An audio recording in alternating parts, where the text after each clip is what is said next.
Você sabe o que a guerra tem a ver com o solo? Não? Espera aí que eu te explico.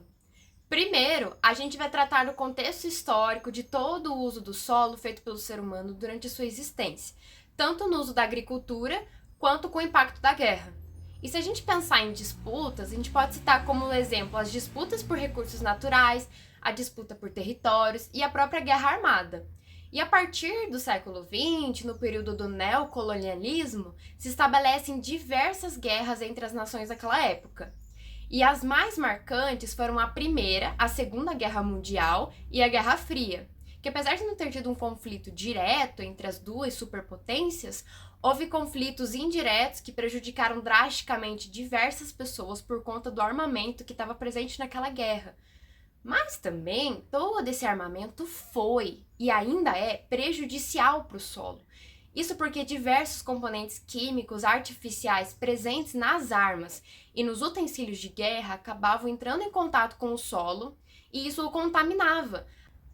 Além de que haviam inúmeros transportes, sejam eles aquáticos, aéreos, terrestres, e que também geravam altíssima contaminação.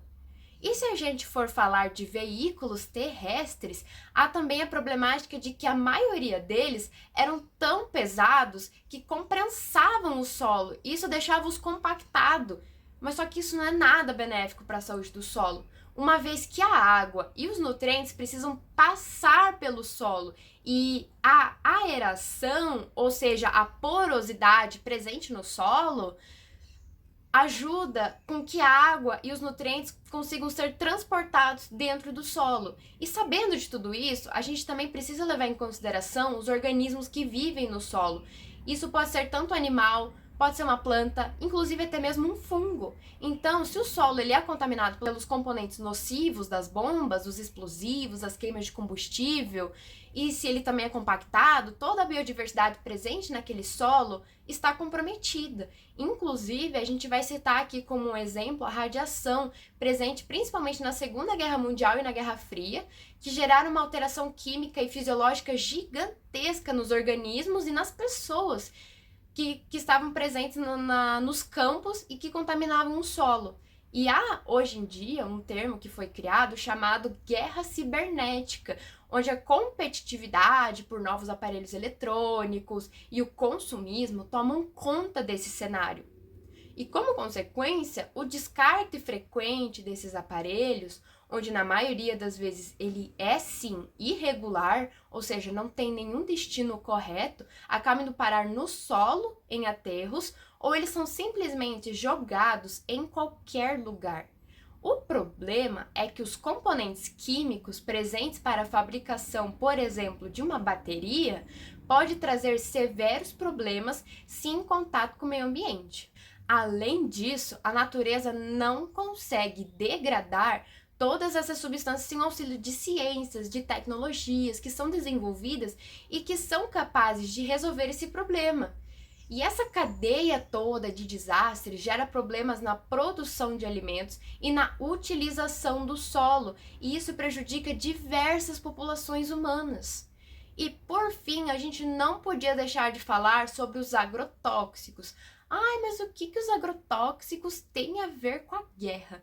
Você não sabe? Calma lá que eu te explico.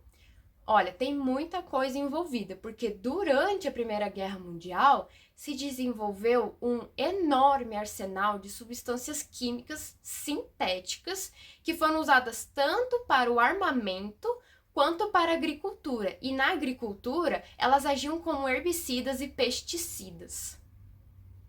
Nós temos como exemplo a obra Primavera Silenciosa, de Rachel Carson, publicada em 1962, que trata e descreve o uso das consequências dos agrotóxicos no meio ambiente, visto que, antes de todo esse avanço, era comum que os agricultores utilizassem métodos de controle de pragas de forma menos artificial possível.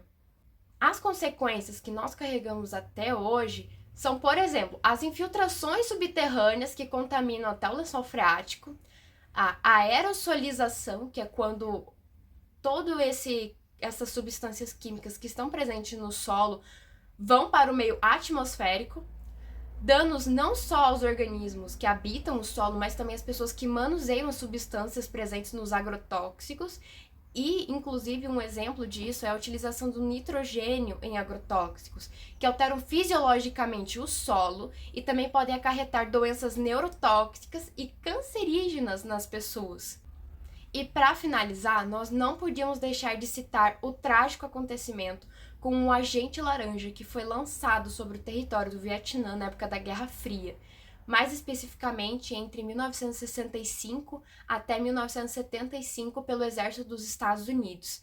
Tal agente era tratado como um herbicida e foi lançado para prejudicar as plantações da população da região e as suas fontes de recurso.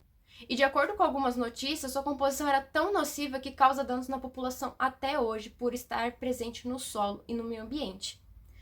Agora você entendeu por que é tão importante relacionar o solo com a guerra? Obrigada por assistir até aqui.